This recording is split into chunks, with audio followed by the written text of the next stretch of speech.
The second Logan Archer rolled through the gates of Grandview Gardens, he felt it. That prickling sensation of being watched. The kind that crawls up your neck when you know eyes are on you. Curtains twitched. In Grandview Gardens, a young black man pulling into a $1 million driveway with a luxury car was enough to bring the street to a standstill. He had barely shut off the engine when a figure appeared in his rearview mirror. Blonde bob, pastel cardigan, designer shades perched on her nose like armor. She stormed toward him with the self-importance of someone who thought she owned every square foot of the pavement. Her voice pierced the quiet before he could even open his door. "Excuse me, who are you, and what are you doing with that car?" Logan stepped out calmly, keys in hand, his expression even. "I'm Logan Archer. Just closed on 1535, moving in today." The woman looked him over slowly. Her eyes flicked from his sneakers to his skin, as if his very presence was offensive. Nothing about him, in her mind, matched the car behind him. Impossible. The Walkers wouldn't sell to someone like you, a kid, barely 20, and certainly not, she let the pause hang, heavy with meaning, driving a Lamborghini Urus. Logan kept his voice polite. "I'm 21. Papers finalized last week." Her eyes narrowed, her tone dripping with suspicion. "Nobody your age, and people like you, definitely, cannot afford this unless it's stolen. I'm calling the police." Have you ever been judged instantly, not by your actions, but by your age or the color of your skin, and treated like a criminal for simply existing where someone thinks you don't belong? Before we go further, drop your city or country in the comments. We love seeing where you're tuning in from. And if you believe no one should ever be harassed or diminished because of prejudice, hit that like button and subscribe to Story Arc, because these stories prove why standing up matters. Logan leaned back against the car, unfazed. Prejudice wasn't new to him. As the CEO of a tech company that had just been acquired for six figures, he'd faced enough disbelief to recognize what was really behind her tone, and her eyes lingering a second too long on his skin. Into the phone, her voice rose theatrically. "There's a suspicious young man with a Lamborghini Urus. That vehicle can't possibly belong to him. I believe this is Grand Theft Auto at 1542 Grandview Gardens Drive. Please hurry before he escapes." Logan exhaled slowly, texting his assistant that he'd be late. So much for a quiet move-in day. When she hung up, her smirk returned. "The police will be here any minute. Don't think about leaving." Logan's reply was steady. "I'm not going anywhere. This is my house. That's my car. And you are?" She straightened her shoulders like she was announcing royalty. "Karen Thompson, president of the Grandview Gardens HOA, and you definitely don't look like a homeowner in our community." Of course, her name was Karen. Of course, her name was Karen. The irony almost made Logan laugh. "Well, Karen," he said, pulling out his wallet, calm and steady, "I'm the rightful owner of this house and this car. I've got digital copies of the deed if you'd like to see them." She didn't even glance at his ID.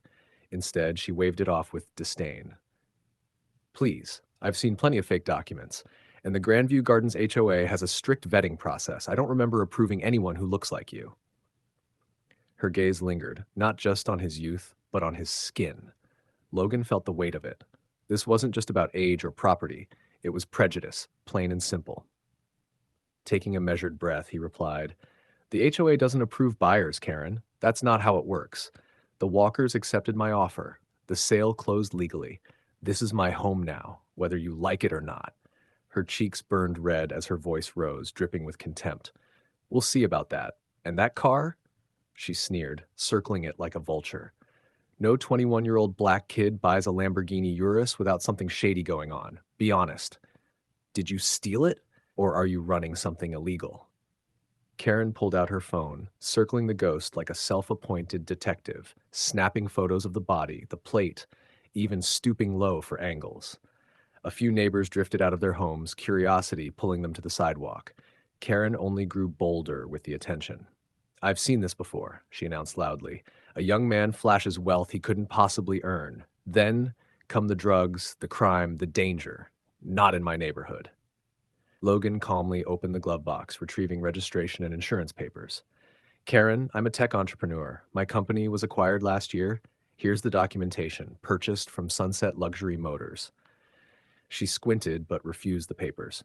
"Anyone Can fake documents. My nephew works in cybersecurity. Criminals are getting smarter. That's when two patrol cars eased into the cul-de-sac. Karen's expression shifted instantly, smugness replacing her fury.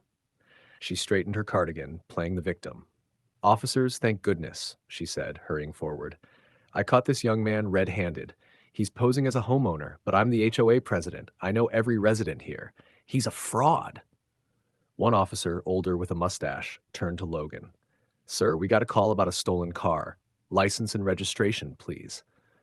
Logan handed the documents over without hesitation. "Logan Archer, just closed on this home, and I'm being accused of stealing my own car." The younger cop examined the paperwork carefully, while his older partner kept a wary eye on Karen, who hovered close like a guard dog waiting to pounce. Karen's voice sliced through the air, shrill with indignation.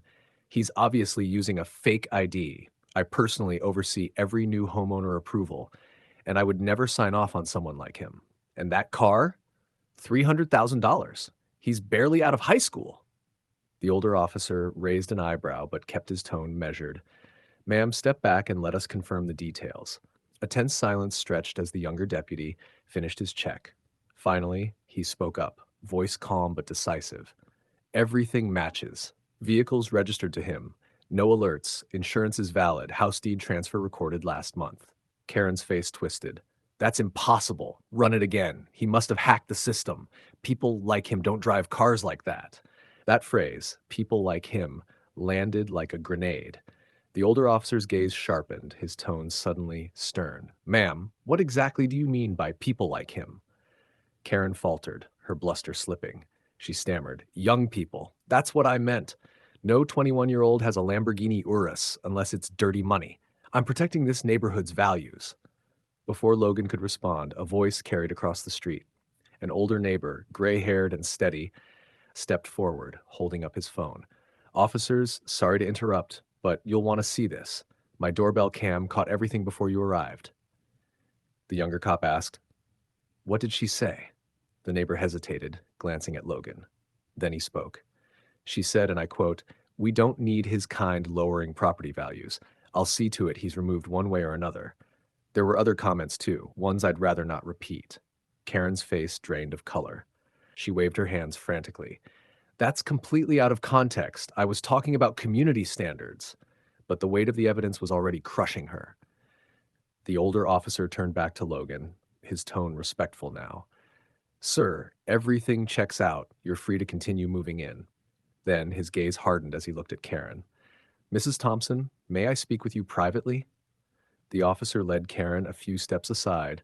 Her hands flew wildly as she gestured, her voice climbing higher with every sentence. The crowd's mood had shifted. Eyes that once followed Logan with suspicion now turned on her with quiet disgust. Logan stood by his car, calm. After a few minutes, the officer pulled out a notepad and began writing. That was when Karen's tone cracked. Her voice rang down the cul-de-sac, sharp with panic. "You can't be serious. I was doing my civic duty. I'm the HOA president." The older officer stayed cool. His voice carried, deliberate and unmistakable. "Mrs. Thompson, you're being placed under arrest. The charges, filing a false police report and verbal harassment with discriminatory intent. Both are misdemeanors." Karen froze, eyes wide, her face draining as if the ground had just vanished beneath her feet. "This is outrageous," she shrieked as the officer took her by the arm. "I was protecting our community. This is reverse discrimination. I'll have your badge for this." But no one moved to support her. The neighbors who had lived under her rule for years stood in silence, many shaking their heads. A few pulled out their phones, recording the HOA president finally facing consequences. Her last words before being guided into the cruiser were frantic, desperate. "This is all a misunderstanding! Call my lawyer!" The squad car door slammed shut. A week later, Logan received a letter from the HOA. Karen Thompson had been suspended immediately. At the emergency board meeting that followed, the vote was unanimous, 27-0 for permanent removal. The letter detailed more: a $5,000 fine, mandatory community service, and her own real estate agency had placed her on leave after clients started pulling their listings. Her empire of control was collapsing from every side.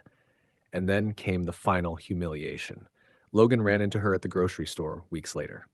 The once proud woman with her cardigans and smug authority wouldn't even make eye contact. Her face flushed red as she ditched her half-full cart and scurried out the exit. For years, she had wielded power like a weapon, but in the space of a few days, it was gone. Have you ever seen someone build their entire identity on power, only to watch it crumble in front of the very people they tried to control? What would you do if prejudice was used against you, only to backfire on the person spreading it?